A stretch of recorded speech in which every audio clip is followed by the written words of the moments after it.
Hey guys, Professor Bill, Comic Book University, and Captain Marvel issue number 4. Oh yeah, that's right. And I know a lot of you guys are looking at me, Professor Bill, what are you doing looking so spiffy? Well, let me tell you something. I just got back from my 5-year-old school play, and I decided, let me go out there and look a little good, you know what I'm saying? And I know the rest of you are just like, you don't look good, Professor. You look like a freaking partially groomed Yeti wearing a freaking sweater, and you're not wrong. Anyway, so Captain Marvel issue number 4. So, it seems to have escaped everybody, myself included, all of our attention that Kelly Thompson is writing both Captain Marvel and Mr. and Mrs. X, which happens to feature Rogue. Somehow, there's one person it didn't escape their attention, though, and that's Kelly Thompson. So, we actually get a full-blown fight in this. It happens. It's not like a whole setup. No. The fight happens here.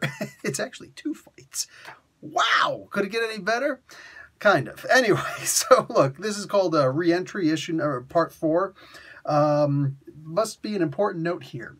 This issue takes place after the events of Mr. and Mrs. X issue number 10. I'm going to read that to you one more time. Because, every so often I find a really good comic book where I have to struggle to find something I don't like about the comic book and report on it. This comic book, I right away found the thing I don't like before I even got to the first official page of the comic book. This issue takes place after the events of Mr. and Mrs. X issue number 10. Some of you may have noticed that just a week or 2 ago, I did a review for Mr. and Mrs. X issue number 9. Yeah, so issue 10 isn't out yet. So somehow, we've got to wait to read this comic book for another week or 2. What the is up with that? Did you really go and give me a comic book a month early? Look, hard to judge on this one because when push comes to shove, the book hasn't actually come out yet. But if we do remember the end of issue number 9 of Mr. and Mrs. X, Rogue is out there like, oh yeah, I got some control over my powers and I can absorb people from 20 feet away because I'm awesome sauce. Here's the thing. That's when all of a sudden Miss Marvel walked out and it's supposed to be like the ultimate test. So what exactly does this mean?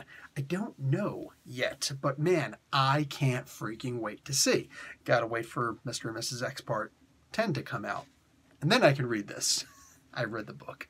Anyway, guys, the writer is Kelly Thompson. The artist is Carmen Carnero.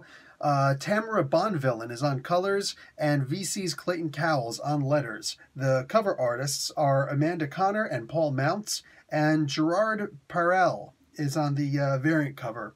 So, yeah, dude. Yeah, let's just get right into this. I just got finished talking for about a good 2 minutes about this anyway. So the Nuclear Man, he's set up this battle between Rogue and Carol Danvers because, hey, why not?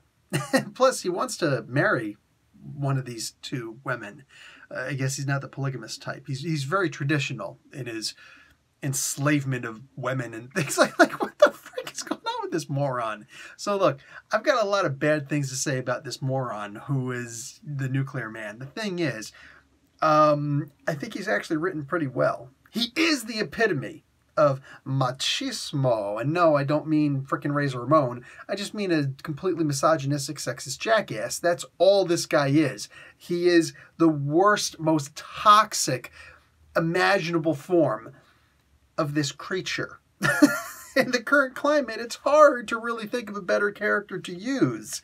But all that being said, there's some parts here that some people might have a problem with. Let me just, read this really quick. Nuclear Man says at one point, "She fights so well, despite the odds stacked against her.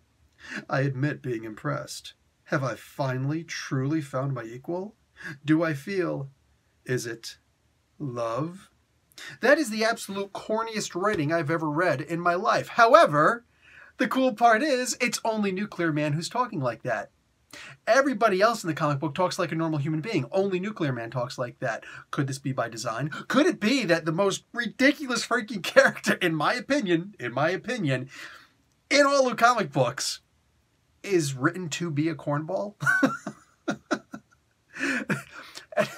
Okay, and here's something for you. Here's something for you really quick. Who can remember that line from the movie where it says, "Yo, man, you got the cornball"? Yo, he ain't a cornball, man. He's my brother, and he's the master. Because if you know what line that's from, you are freaking awesome. In my book. Anyway, so, yeah, the fight actually happens in here, and it's a really good fight. Now, we don't know exactly why it is that Rogue is so jacked up the way that she is. We have no idea. Because issue number 10 of Mr. and Mrs. X hasn't come out yet. That's okay. Look, I don't know. They're saying that the events in this book happen after Mr. and Mrs. X issue number 10. So that tells me, just on the surface of it, that whatever happens in that book isn't going to explain this. That is going to lead up to this. What I was really, really, really hoping for is that we can get Rogue's side of this. I was kind of hoping that both books could, miraculously, be released at the same time. So that this way we can actually have, I could just go back and forth between the books, have them both open at the same time. Posted like this, and it's like, wow. Like, you guys remember when Brian Michael Bendis was writing Riri Williams in The Invincible Iron Man, and she was watching CNN and Fox News at the same time, and understood both and didn't judge them? Yeah, I thought that was kind of ridiculous, because when the hell does any news service actually give you the truth? Here's my lies, here's my lies. Let's combine them and find the truth in. No, there's no such thing. There's no such thing. But here, I wouldn't mind actually being able to do that with two sets of books. Just look at them and just go, this is her side, this is her side. Because that would be cool. I don't know what we're going to get.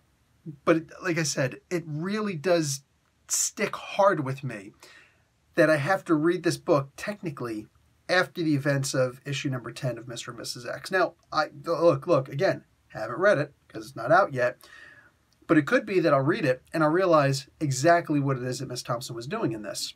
It could be that there's going to be some little trick in it that all of a sudden I'm going to be like, oh, hey, well, that explains a lot. But for now, that's weighing heavily on me. Damn it.